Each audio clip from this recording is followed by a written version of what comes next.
तो मेरे 6 साथियों को आज जेल भेज दिया गया। मेरे पिताजी को कल रात से सुभाष नगर थाना पुलिस ने उठा रखा। किस विषय पे, किस बिहाफ पे उठाया मैं नहीं जान सकता, क्योंकि मैं भी कॉल नहीं कर पा रहा। संगठन, इतने हिंदू संगठन, राष्ट्रीय स्वयंसेवक संघ, विश्व हिंदू परिषद, बजरंग दल, तमाम हिंदू संगठन है। तो सभी देशवासियों को मैं बता दूं, और जितने भी मेरे हाथ जोड़ के निवेदन है, जितने भी इंस्टाग्राम पे हिंदूवादी इन्फ्लुएंसर है, जितने भी हिंदूवादी नेता हैं, माननीय योगी जी तक ये वीडियो पहुंचा देना कि भाई मुसलमानों ने, बड़े बड़े ट्विटर हैंडल के चैनलों ने मेरे खिलाफ अरेस्टिंग की एक ट्रेंड चला रखा है। हाँ, आईपीएल के नाम से याद आ गया, हम सरकार से निवेदन करेंगे, बीसीसीआई से निवेदन करेंगे, इस आईपीएल मैच में जैसे पाकिस्तानी कोई खिलाड़ी नहीं खेलता, वैसे ही बांग्लादेशी भी कोई खिलाड़ी नहीं खेलना चाहिए। मैं सभी भारतवर्ष के लोगों से ये पूछना चाहती हूँ कि भारतीय होने का परिभाषा क्या है? What is it that defines an Indian? What is it that we Northeasterners have to do to prove that we are Indians? मैं कट्टर सनातनी हूं, इस देश को हिंदू राष्ट्र बना दूंगा, इसके लिए हमें कुछ भी करना पड़े। जाग जाओ हिंदू, जाग जाओ। अरे ये तो मुसलमान है, इसे पकड़ लो, इस पर आतंकवादी होने का आरोप लगाओ, और ज्यादा बोले और वंदे मातरम, जय भारत माता की जय नारे लगाए तो उसके बाद इसे कूट दो। ये करने वाले हिंदूवादी नेता अब गिड़गिड़ाकर माफी मांग रहे हैं। जी हां, घुटने के बल बैठ गए हिंदूवादी नेता, गिड़गिड़ा रहे, नाक रगड़ रहे, माफी मांग रहे। क्यों? क्योंकि अब उल्टी गिनती शुरू हो गई है, इन पर कार्रवाई की। हालत देखिएगा, हालत देखकर आपकी हंसी नहीं रुकेगी। जो कल तक दूसरों को रुलाते थे, आज वो खुद रोने को मजबूर हैं। क्यों? देखिएगा वजह। दूसरी खबर भी आपको दिखाऊंगा कि कैसे एक एक करके अब इनका सफाया किया जा रहा है सोशल मीडिया से। जिस सोशल मीडिया के दम पर ये गंदगी फैलाते थे और उसके एवज में मोटा पैसा इन्हें मिल जाता था, अब इनके सारी दिहाड़ी बंद होने जा रही है। हालत खराब हो गई है। और खबर यह भी दिखाऊंगा कि जब आप साधु संत सन्यासी कथावाचक होकर कथाएं ना करें, पुराणों की जानकारी ना दें, लेकिन सिर्फ एक तरफा जानकारी दें, तो वो कौन कहलाते हैं? देखिएगा, सुनिएगा कि अपनी अपनी कथाओं के दौरान क्या क्या ये लोग बोलते हैं। और तो और दिखाऊंगा इस देश की सरकार, जो सबसे बड़ी राष्ट्रवादी समाज सेवी होने का दावा करती है, पीड़ितों के साथ कैसा खिलवाड़ कर देती है। इसकी एक सनसनीखेज रिपोर्ट निकल कर आई है, जरूर देखिएगा। नमस्कार, मैं हूं प्राज्वल गौतम और आप देख रहे हैं the live TV. The live TV, सच सबसे आगे। सबसे पहले शुरुआत इस वीडियो के साथ। देखिए हालत क्या हो गई है, चेहरा उतरा हुआ है, डार्क सर्कल हो गए हैं, लेकिन देखिए क्या हालत है। जिस प्रकार से आप सबने एक वीडियो देखी है जो सोशल मीडिया पे बहुत ज्यादा प्रसारित हो रही है जी, उस वीडियो को बहुत ही अलग वे में ले जाया गया कि गुंडागर्दी की गई, जिहाद के नाम पे हम लोग घुसे और गुंडागर्दी की गई। तो मैं आप सबको ये बात बताना चाहता हूँ भाइयों कि वहां पे एक लड़की जगरवार समाज की और उसके साथ उसका एक दोस्त, आप कुछ भी कह सकते हैं, कुरैशी समाज का, मुसलमान समाज का, उस बंदी ने जब उसके लड़के ने जब उसके बर्थडे के लिए कैफे बुक किया तो उसने अपने टोटल 5 मुसलमान दोस्त बुलाए और लड़की ने भी टोटल खुद को मिला के, लड़कियां थी वहां 6 की 6 हिंदू लड़कियां और मुसलमान लड़के 5। तो अगर हम गए और तो इसने जो उत्पात काटा था वो मैंने दिखाया था। दरअसल बरेली में एक कैफे में घुसकर लंपटाई करने वाला ये है। आगे जरा सुनिए, तकरीबन 1 मिनट बाद ये क्या कहता हुआ नजर आता है, जरा सुनिए। ये 1-1.5 मिनट बाद इसकी हालत खराब हो जाती है। देखिए, हमारा कौन धर्मांतरण कराने यार, हम तो खुद जागरूक है, हम किसके लिए लड़ रहे अपने।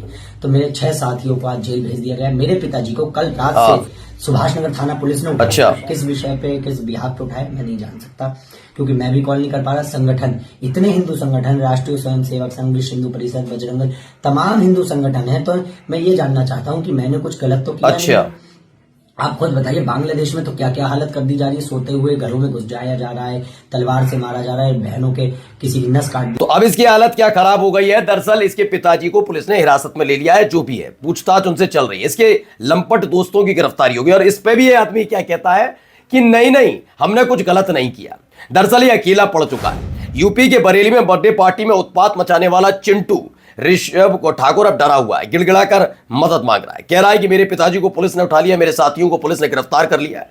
चिंटू ऋषभ ठाकुर अभी फरार है, तो अपने घर कॉल भी नहीं कर रहा है। ये आप समझिए अंदाजा क्या हो। अब मैंने कहा ना, आप उत्पात क्या इनके लिए कहा जाए, मतलब इनको एक दिहाड़ी मजदूर की, इनको पता लग गया पढ़ना लिखना नहीं है, पढ़ाई लिखाई पर पैसे भी खर्च नहीं करने, समय भी बर्बाद नहीं करना।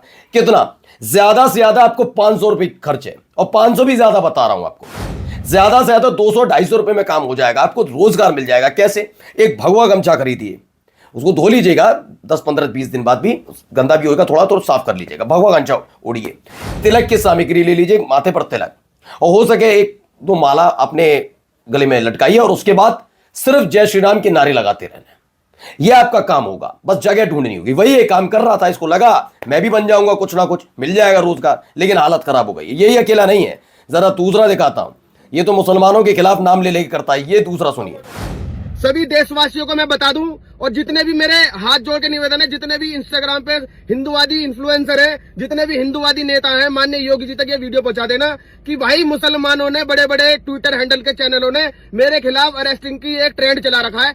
23 तारीख को शालीमार गार्डन में गाजियाबाद में कन्वर्जन चल रहा था क्रिश्चियनों द्वारा, उसका मैंने विरोध करा, उसे रोका, तो आप देखना मेरे पर किस तरीके की धाराएं लगाई गई है। आप सोच नहीं सकते, ऐसी ऐसी धाराएं मुझ पे लगाई गई अपने धर्म की रक्षा में। धर्म की रक्षा? तुम्हें ठेकेदार किसी ने नियुक्त किया था क्या? कोई चुनाव हुआ था क्या? क्या खुद ज्ञानेश कुमार ने उस चुनाव की कमान संभाली थी क्या? कौन हो तुम जिसने तुमसे कहा कि धर्म की रक्षा तुम करो? आप अंदाजा लगाइए इन जैसे लोगों ने क्या नफरत फैलाई है, और अब गिड़गिड़ाने पर मजबूरी इसलिए है क्योंकि पुलिस का चाबुक चल रहा है। जी हां, अब जब हंटर चलने लगा है तो सारे के सारे हिंदूवादी नेता गिड़गिड़ाने पर मजबूर हो गए। सबकी अब अकल ठिकाने आने लगी है, और आनी भी चाहिए थी। देखिए, एक ये है भाई, ये भी अभिषेक ठाकुर नाम का है।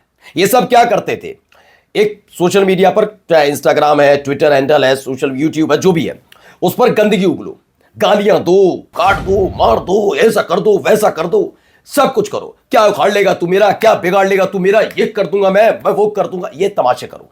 इसके बाद आपके बहुत सारे जुड़ते चले जाएंगे, आपकी इन हरकतों को देखने वाले भी बहुत हैं, तो पसंद करेंगे आपको, आपके साथ जुड़ते चले जाएंगे। जब वो आपके साथ जुड़ते चले जाएंगे तो आपकी रीच ज्यादा बढ़ेगी, उससे पैसा आएगा, उस पैसे का इस्तेमाल करो। बस कितना आसान कर दिया था, लेकिन अब इनकी दिहाड़ी मजदूरी छिन रही है। कैसे? इसका भी चला गया इंस्टाग्राम अकाउंट। गाजियाबाद के अभिषेक ठाकुर का 15 लाख फॉलोअर वाला इंस्टाग्राम अकाउंट हटा दिया गया है। कल दक्ष चौधरी का 30 लाख फॉलोअर्स वाला और प्रकाश का 11 लाख फॉलोअर्स वाला आईडी बंद हुई थी। आज अभिषेक ठाकुर का भी अकाउंट बंद हो चुका है।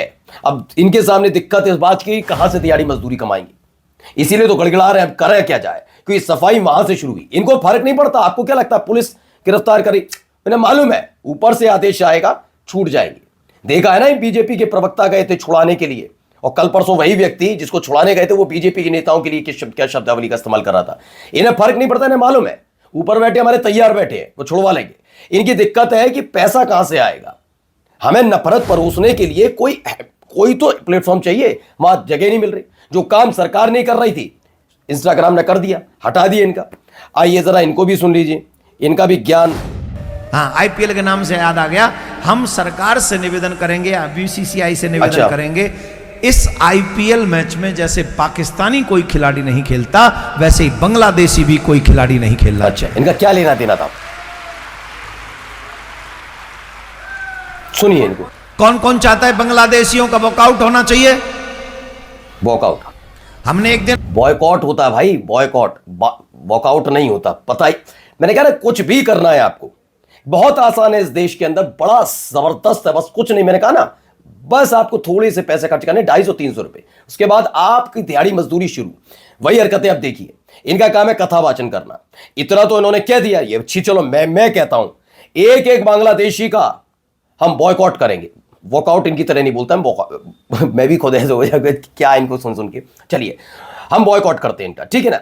लेकिन जब हम बात करेंगे शेख हसीना को किसने शरण दी, शरण देने वाले को वॉकआउट करो, है ना, करो ना, वॉकआउट कर लें, क्यों वॉकआउट कर लें तो हम वॉकआउट, जैसे इन तमाम शेख हसीना रह रही हैं, शेख हसीना की बेटी यहां पर रहेंगी, सब रहेंगी, लेकिन हमें करना क्या है, बांग्लादेशियों के नाम पर दूसरों के, अपने देश के अंदर रहने वाले मुस्लिम धर्म के खिलाफ भड़काना है।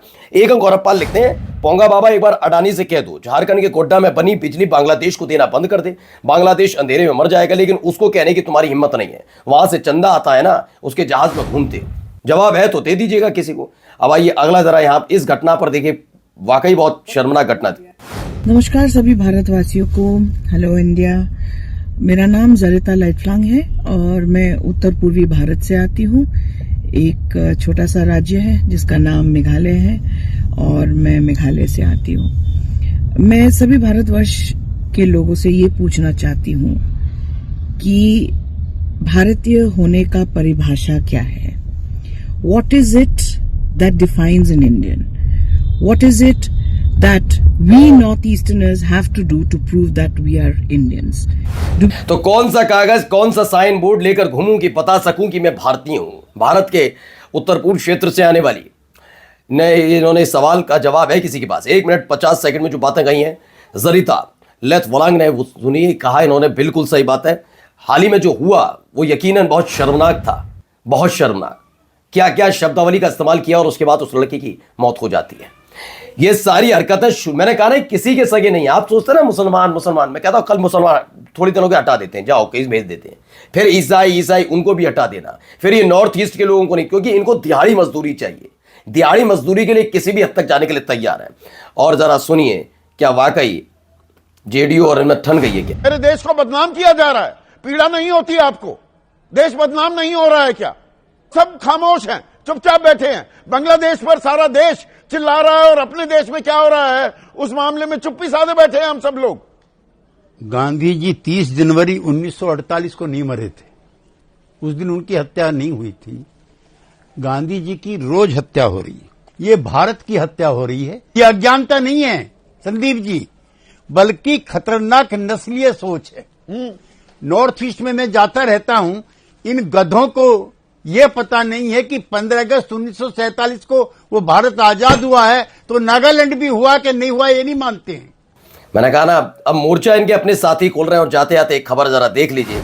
लाल किला विस्फोट में कई पीड़ित परिजनों को नहीं मिला सरकारी मुआवजा। क्यों, क्या करेंगे सरकारी मुआवजा लेकर? राष्ट्रहित में चल रही है सरकारें, केंद्र वाली भी दिल्ली वाली भी, है ना। थर्मामीटर से नापिए प्रदूषण। ऐसी अद्भुत प्रतिभा की धनी दिल्ली की मुख्यमंत्री बनी है। हाँ, जैसे ही मुआवजा मांगने जाएंगे, भारत माता की जय के नारे लगाइए, वंदे मातरम बोलिए, राष्ट्रवाद का सर्टिफिकेट दीजिए, बस भूल जाइए मुआवजा। नमस्कार। द लाइव टीवी, सच सबसे आगे।